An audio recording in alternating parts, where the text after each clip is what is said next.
kino-corroborate.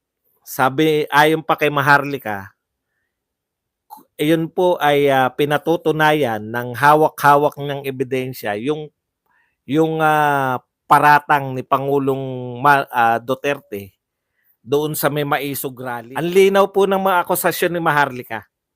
In fairness po kay Maharlika, nung una talaga, no, tingin ko diyan, katulad ng marami sa atin, tingin ko talaga diyan kay Maharlika, eto hindi lang to nabigyan ng posisyon, kaya to ganyan, nagpupuputa. Para nagiging totoo yung mga binibintang niya sa mga puting ahas, sa mga ahas-ahas, no?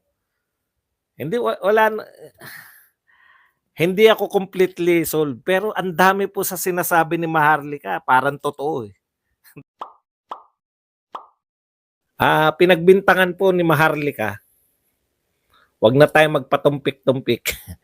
May ebidensya pong pinapakita si Maharlika na PIDEA order para sa trabahuhin, no, yung reklamo na isa raw unit sa Rockwell.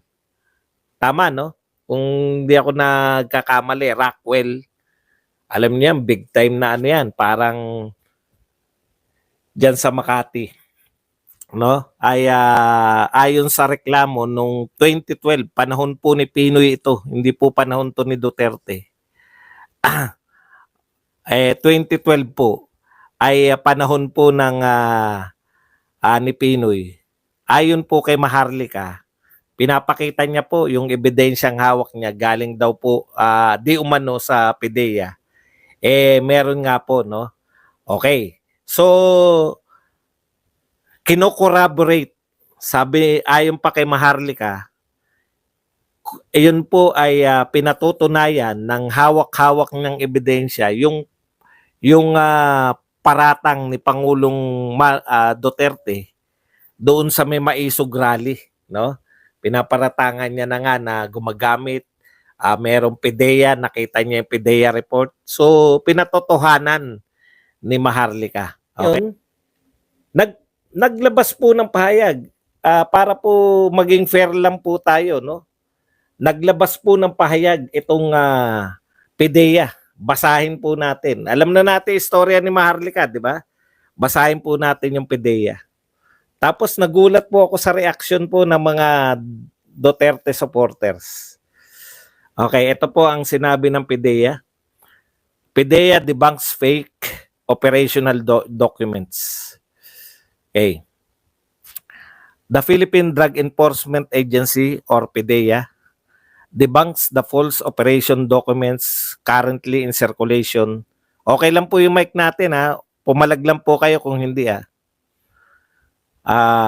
Debunks the false operation documents currently in circulation in social media. 2 pictures of documents were posted online, an authority to operate, and a pre-operation report, both dated March 11, 2012. PIDEA ran a check through its plans and operations reports management information system or PORMIS and found that no such operation was logged and on said date. A critical feature of the PORMIS is that one cannot insert or tamper with recorded operations. All pre-operations documents are serialized and recorded in the database. This ensures the system's integrity and negates any doubt on the data the system contains. Diba? In an age where artificial intelligence can generate realistic, tignan nyo po yung sinunod nila. So, dinidebunk niya, ang pinapakita pa lang po ni Maharlika, dokumento pa lang po. So, sabi ng PIDEA, fake yan, fake, sa madaling salita.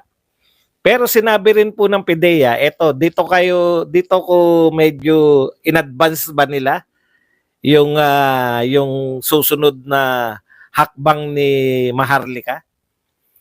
In an age where artificial intelligence can generate realistic fake videos, spurious documents, and fantastic claims of having insider information, the public is cautioned to be more careful in believing such fake news. Okay, meron po dito ang pinagbibintangan po, presidente ngayon ng Pilipinas, no? Presidente ng Pilipinas, no? Napaka-sensitive po. Bakit po sensitive? Kasama po sa binibintang, hindi lang po ni Maharlika, pati po yung mga puwersa na ayaw dito sa gera sa West Philippine Sea, mahirap pagtiwalaan yung mga tao na gumagamit, no? Kung siya yung magpapasya kung sasagupa tayo sa gera o hindi. Ang linaw po ng mga akusasyon ni Maharlika. In fairness po kay Maharlika, nung una talaga, no, tingin ko diyan, katulad ng marami sa atin, tingin ko talaga diyan kay Maharlika, eto hindi lang to nabigyan ng posisyon, kaya to ganyan, nagpupuputak, naiinggit siguro kay Tingking Pinoy, di ba? Ganun yung tingin natin. Pero habang tumatagal po yung panahon, putya para nagiging totoo yung mga binibintang niya sa mga puting ahas, sa mga ahas-ahas, no? Hindi hindi ako completely sold, pero ang dami po sa sinasabi ni Maharlika, parang totoo eh. Di ba? Nagiging katotohanan kahit perception lang natin. Anyways, binintang po yan ni Maharlika. Ito po ay hindi po simpleng bintang, no? Sa isang simpleng tao. Hindi po ito po pwedeng yung attitude ng gobyerno na lilipas din yan. Hindi po lilipas eh. Ito ngayon ang katakataka. Yung reaction po ng mga DDS. Kasi ako, hindi ko pa nababasa yung kung ano yung reaction ng mga Duterte supporter. Sabi ko, mas maganda siguro kung mas matindi yung gagawin yung action kay Maharlika.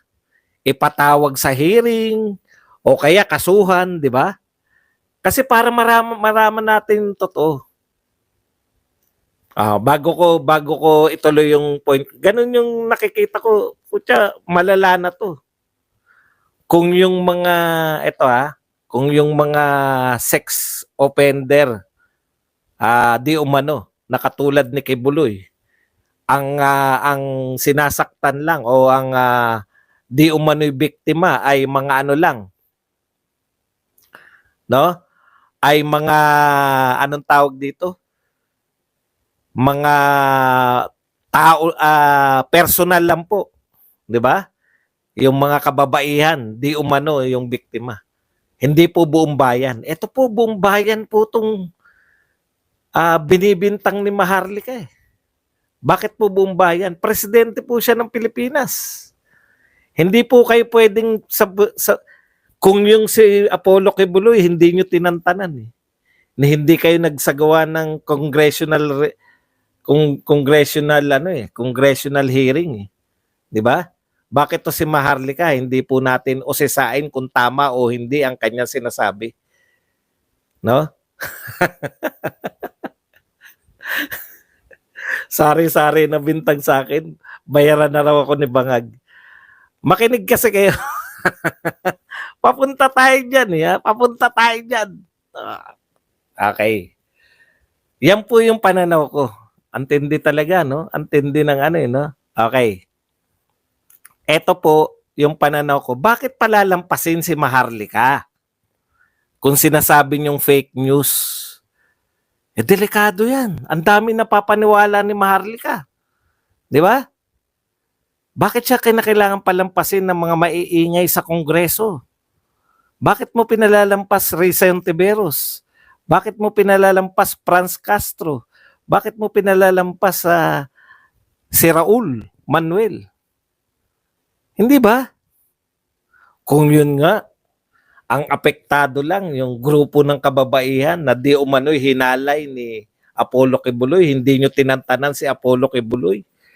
Bakit si Maharlika damay-damay buong Pilipinas? Hindi nyo, wala kayong balak alamin kung totoo ang sinasabi niya?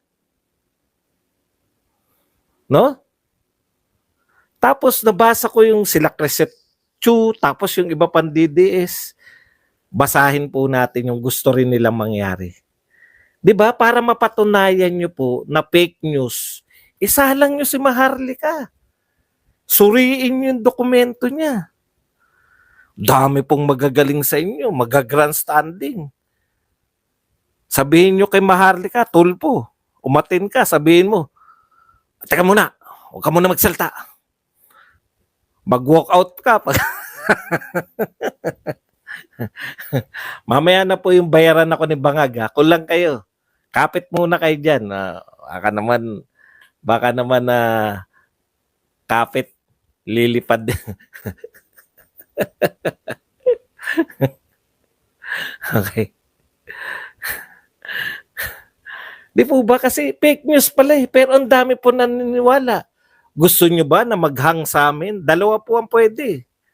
Yung hamon na sa Luneta mag-drug test.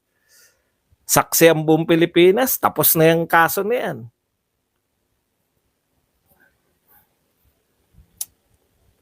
Okay. Basa po tayo ng mga sinabi po ng ng mga